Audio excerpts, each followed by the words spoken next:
the Kwacha last week started off with 16.90 against the dollar, and going into midweek, it maintained that rate. But at close of business on Friday last week, it spiked up to, well, just a little bit, to 16.96. Fairly stable behavior, wouldn't you agree? Well, yeah, the main driver that's been moving the Kwacha has been the tax seasons.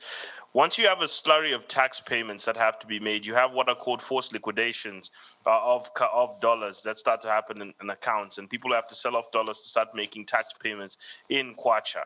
So those have been the things that have been the main contributing factor, and also the fact that we've had a flow of money coming in, especially through elevated copper prices before.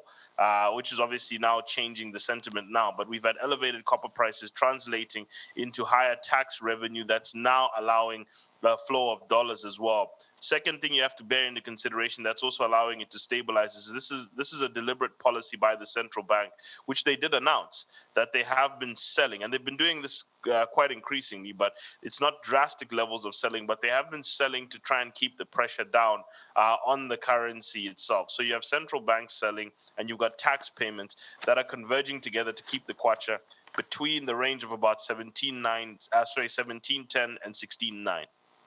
Now, Zambia's copper constitutes about 70% of our export earnings. No doubt that this translates to fluctuations in copper prices. When copper prices fluctuate, that means our foreign earnings also fluctuate greatly. Now, would you say diversification is the key to curbing this, reducing the revenue share of copper to incorporate other commodities?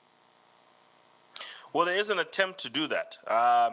You'll see it happening, especially with agri-processing, especially agricultural exports.